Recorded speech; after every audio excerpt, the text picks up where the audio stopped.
Share your thoughts on the match? Yeah, I think overall it was a pretty good match. Obviously got off to a good start and let things get a little away from me, but able to kind of right the ship pretty quickly, and overall, good day. Is that a difficulty a bit? Like, you haven't played since Australia, coming back into your first tournament since then with an extended time off.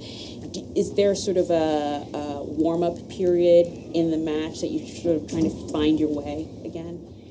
I think there's always, a little bit of nerves when you haven't played, the week before. So I think that's kind of just the norm of kind of having to get your feet wet again and just kind of feel the rhythm. But I felt like once I was able to and kind of felt pretty comfortable out there, I was able to kind of just run with it and kind of just take the momentum and kind of run with the match. But you had missed the previous 6 weeks, and then you win the last 10 games. You win 12 out of 15 games. Is momentum overrated? Was it 6 weeks? It's a long time. It wasn't that long. No? You sure? No, I was going to have to go to Doha like 8 days after I got home. Okay. So, I don't think that, obviously momentum is great, but I think at the same time, being able to kind of reset and have time and be 100% ready is also really important. And I think momentum is great, but if you're flying all over the world and you're not 100%, then momentum doesn't really mean anything. What did it feel like to be introduced? I don't think you were wearing headphones, were you introduced as a Grand Slam champion there for the first time? Yeah, it's a title that I'm, getting used to and very happy to be associated with. And it's still something, getting used to it a little bit, but definitely a good position to be in. Did you giggle at all when you heard when Andrew said it, or did you? Or are you just like thinking about the match and not paying attention to the last? Very much thinking about the match at that point. Right. Okay. A lot of players here stay in rental houses instead of hotels. So I was wondering if you're staying at a house, and if so, how that impacts your daily experience of being here compared to staying at hotels. I'm in a hotel, thinking about doing a house next year. Why? I think it's just being able to have weeks where you can stay in a house. It just feels a little bit more at home, and I think especially this kind of swing, there's a lot going on, and it would just be kind of nice to have a little bit more, just like a little bit more of a level of comfort instead of just being in a hotel. We basically live in hotels, so I think taking advantage of the weeks where you can have a house and you can kind of pretend that you have a normal life. I think it's really nice to be able to take advantage of that. You had 28 winners today. You're averaging almost 32. Are you consciously trying to hit more winners, or does it just feel that way? Kind of just happens. Okay. Yeah, it just happens. After Australia, was there a day when you suddenly got completely exhausted? Obviously it's kind of a whirlwind. You got to play the trophy, you fly back, you're doing TV and stuff like that. Was there? And then you get back to Orlando and you're home. You collapse. Yeah, there was probably 3 or 4 days where I didn't really leave the house. Kind of just laid on the couch. Was kind of just doing like bare minimum grocery shopping, and then that was kind of the outing of the day. And yeah, obviously physically it was a lot, but it's just also mentally and emotionally it's a lot. And being able to kind of just have some days at home and not have to do anything and just be horizontal was really nice. Congrats, Maddie. I wanted to follow up on your wonderful comments on coffee the other day. The tour obviously goes from a lot of great coffee countries, from Australia to Italy.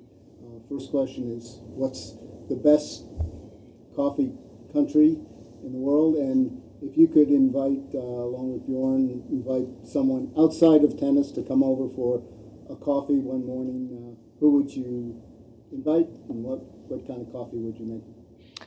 I definitely think Australia has some of the best coffee in the world. It's very easy to find a good cup there. And gosh, I don't know, someone outside of tennis. Um,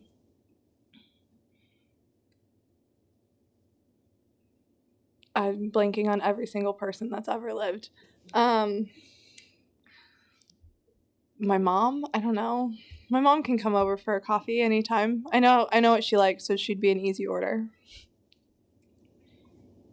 Madison, was today at all tricky? It looked so smooth for you out there. I mean, but it could be like a weird experience coming from what you came from in Australia in January to kind of be back down to earth and play a regular second round match. But was it easy for you to just take it like any other match? I think there's obviously a little bit of extra nerves, and that's just kind of the reality of the situation right now. But I think being honest with myself and just knowing that that's going to be there, I was able to expect it and kind of know how to navigate that. But I mean, I think a day like today, after I was able to, get off to a good start and then lose a few games in a row, I think once I was able to kind of level the score back, I kind of just settled in and felt a little bit more comfortable out there. You lost two? Today being International Women's Day, I think the WTA has led the way a little bit with equal pay and the announcement of the maternity leave. Is there anything else that you hope that can improve and get better over time? I think being a female tennis player, we're in a really unique position because we are pretty much the highest paid athletes, and it's amazing that the WTA now has paid maternity leave. And I think being an athlete and your job is your body, and being able to kind of have that just peace of mind is an amazing step forward. And I'm very, very happy that the WTA has been able to do that. And I'm not 100% sure what else there could be, but if I think of anything, I'll definitely be talking to them about it. You mentioned the extra bit of nerves that are just going to be there for a little while. Do you also have a feeling that, like, you picked the lock, and so now you sort of have a sense of the codes? Or is it just you won a bunch of matches in a row, you've won a lot of matches, and you're going to win a lot more? I don't think that there's ever really, a code. I don't think you 100% figure it out. I think that there's there's moments where you get really good at controlling what you can control, and that kind of takes a little bit of pressure and expectation off of you. But I think it's also, we're all human, and I think that there's days where sometimes that skill that I feel like I'm slowly developing isn't always as good as I would like it to be. So I think that there's definitely still days where things are going to be harder, and I'm going to have to maybe try a little bit harder to use the tools that I've started being able to learn. But I definitely feel like I'm more well equipped to deal with the days where things feel a little bit harder.